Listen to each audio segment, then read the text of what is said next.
Here we are, slide 15, titled Emotionality in Adolescence. So storm or stress, right? Experience sampling method. So this is a method that we track teens and ask them to catalog what's happening to them emotionally in the US and other places it's been done, allows us to look at what's happening emotionally. Emotional volatility, we'll say. So words that came up from adolescence during this time emotionally were self-conscious, embarrassed, moody, awkward, lonely, nervous, kind of negative stuff. So unfortunately, we call this time an overall deflation of childhood happiness.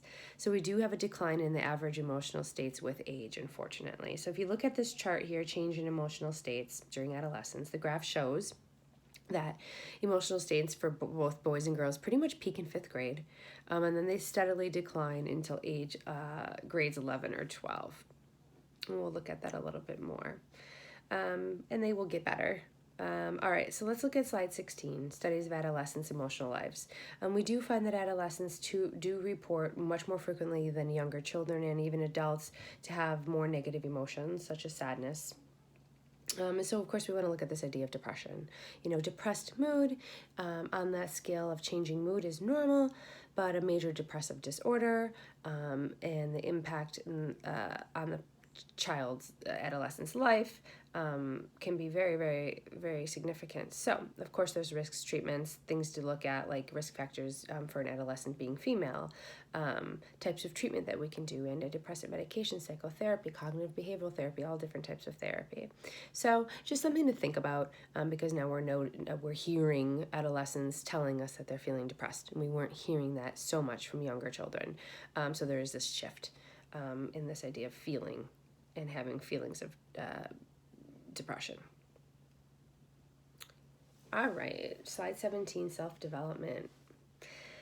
All right, so adolescent self-conception, self-esteem, becoming more abstract, becoming more complex, right? Beginning to distinguish between my actual self and all the possible selves that I have out there for me. So actual self. Actual self is this true self-conception, who I really am acting in the world. My possible selves are what could I possibly be? Okay, so I have all these possible selves. Of course, I have an ideal self. So what do I want to be? I have the feared self. What would it possible to become, but I don't want to?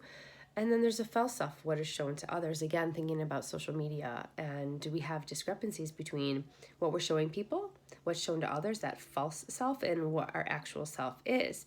So what's interesting is when we see discrepancies between these different selves, and if there's a large enough discrepancy that you start to feel things like inadequate and depressed and like a failure or these other sort of negative concepts. So if I'm showing everyone my world is great online or however, this is what I'm showing to others, but is that my actual self?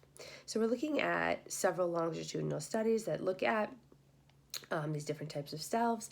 Also looking at self-esteem, we do see, just like with emotion and happiness, self-esteem does decline in early adolescent, but then it does rise back up through late adolescence and rises even more in our emerging adulthood.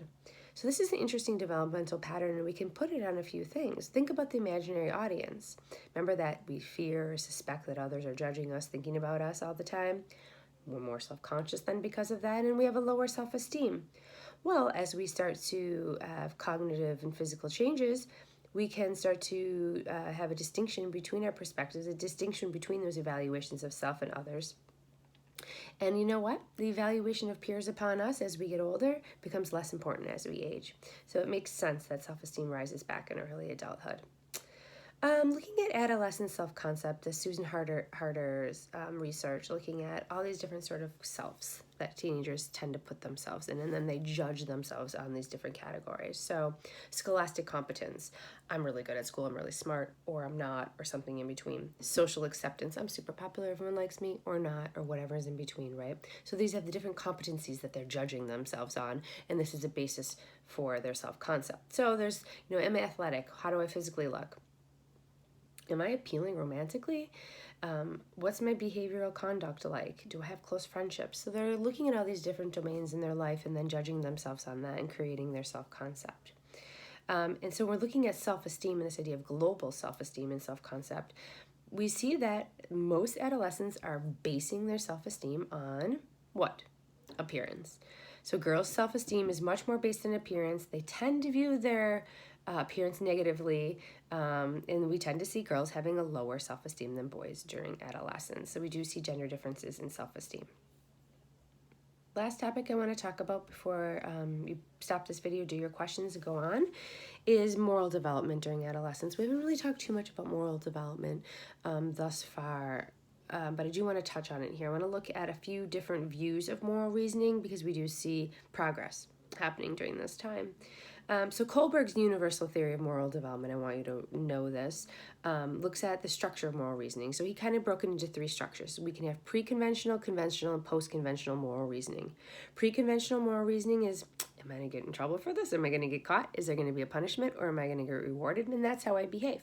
Conventional is, I'm conforming to the rules and the regulations that are set to me, and I'm going to follow those.